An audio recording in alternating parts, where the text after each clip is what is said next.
how does travel like really orient with the context of history? And also, how can we like respect history without getting out of control? For instance, like the caves of Lascaux. Now they're shut down because we basically too many people went in there and breathed hot air breath, and then like, started deteriorating shit.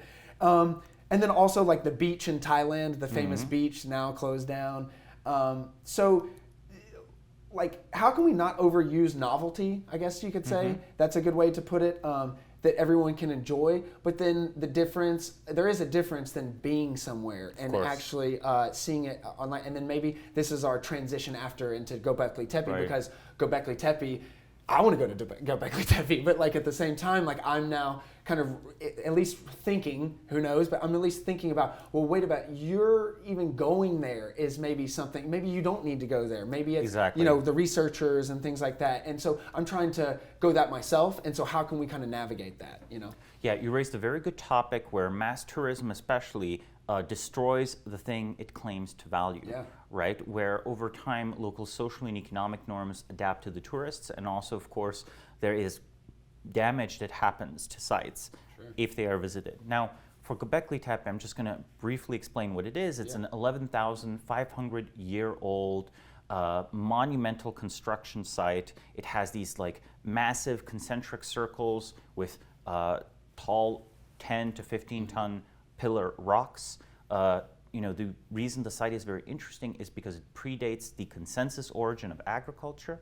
The estimates by archaeologists are that it would have required a labor force of 500 people to construct.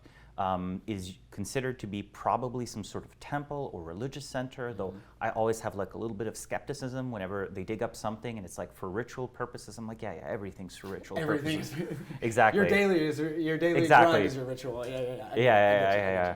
No, but having said that about Göbekli Tepe, it was in fact controversial that the site was open for tourists and that it was a walkway was built around the site. So the site was first dug up by the archaeologists studying it, revolutionizing our understanding of history. It was a team by Klaus Schmidt, German archaeologist, working with Turkish authorities, but also the I think German Archaeological Institute.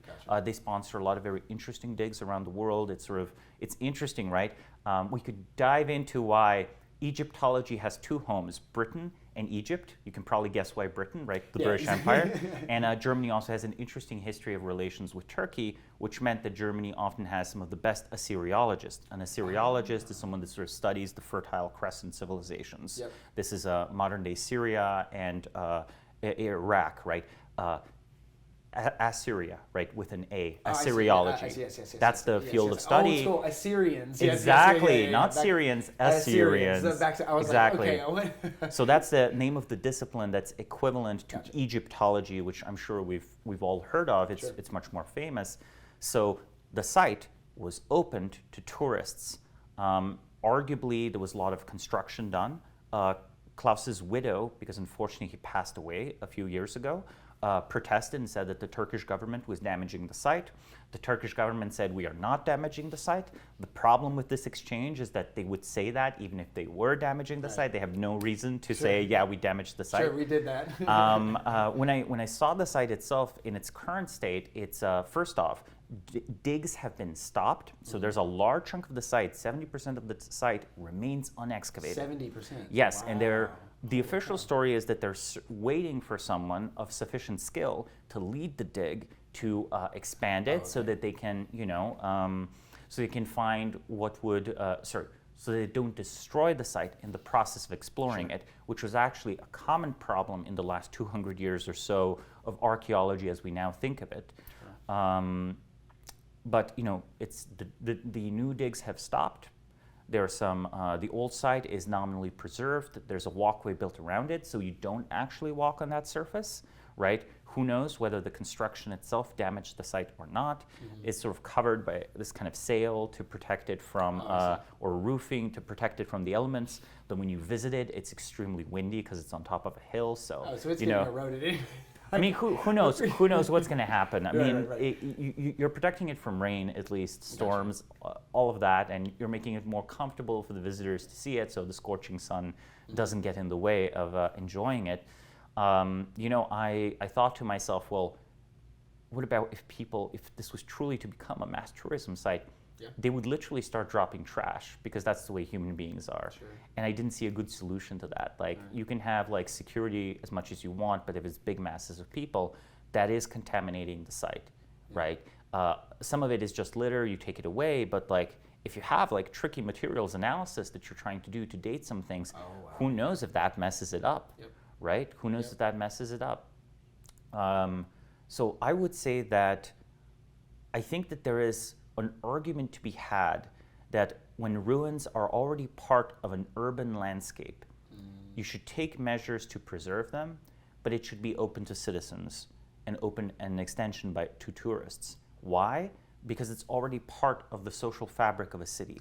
Just by its nature of being. Exactly. Yes, yes, if yes. in Istanbul, Rome, to a lesser extent, let's say Athens and Paris, you would try to close off the sites of historical relevance, you would choke the city. Oh, sure. The city has grown with them. They're embedded in, the chest of the city. Yeah, you can't really, the viscosity is too much. You cannot parse it out. Exactly. And in that case, I think mass tourism is totally appropriate. Cities are designed to be inhabited by lots of people, especially if it's a big city. Oh, just the terms of the framework. Exactly. Yes. For natural sites and archaeological sites that are not near major cities, and note Göbekli Tepe is just on a hill in southeastern Turkey near the border with Syria. It's in the middle of nowhere. I think it probably should not be a tourist center. Right. It probably shouldn't be. It probably causes damage to it. There's, of course, now the question of, well, does it perhaps also preserve the site? Where if the Buddhas in Afghanistan, the big giant Buddha statues that were blown up in the early 2000s, if those were mass tourism sites and were already a source of revenue, maybe that would have provided a financial disincentive to destroying them, even if the political incentives to get rid of them remain. Exactly. Yes. Wow. And arguably the terracotta army in its discovery, right? We all grew up with the terracotta army being almost a wonder of the world, certainly a big tourist draw to China. But the main archaeologist working on it was just 2 years before the discovery of the terracotta army, put on a Maoist kind of show trial, had a struggle session, had to, confess why I'm not anti-revolutionary, because he was suspicious since he studied old things, right? It's pretty intense, and he was quite afraid when he found the site that the statues would just be smashed, because in the Cultural Revolution, the political view was old things are of the past. They are things, remnants of feudalism. We're now building a socialist, advanced, progressing society. We're going to get rid of it, old ways of talking, old ways of doing business, old buildings, old art styles. They're going to be replaced by revolutionary music, by new architecture. And so the fear was real. However, through the capriciousness of politics, the desire had entered China to show off to the rest of the world.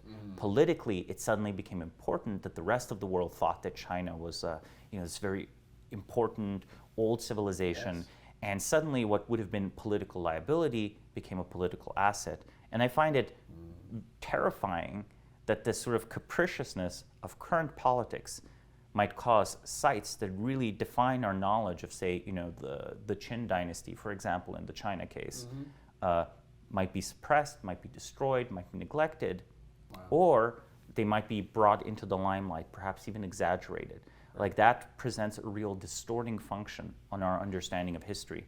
So tourism was part of China's mass PR campaign. So perhaps tourism is literally the cost of doing business, because we don't know of better ways to ensure the relevance of ruins. And unless ruins are relevant, you in fact will eventually have them be destroyed, if not for political reasons, then for economic reasons. That's interesting. So it would almost be like we would need, because I was just thinking, say at Göbekli Tepe and the 30%, it's like, so say for instance the 70% that's going to be unearthed, that no one's going to go there for indefinitely, 25 years, 50 years, whatever. But the 30%, we're going to do our best I can, and then we kind of open it, because I just see it obviously becoming Disney World-esque, at the end, and then it just becomes like tchotchkes and colorful blow up. Well, they already sell the fridge magnets. So it may already you be need there. to get a fridge magnet when you go there. Okay. Well, because then I was like, well, maybe better than no history at all, or better than no ritual or no any of that. It's like, well, maybe we get this Disney-fied-ish version that maybe people appreciate at least a little bit, right. And then funding things rather than not having it at all. So I don't know if that just kind of seemed funny to me because like there's a very Americanized way of like this history or things that are important and stuff like that.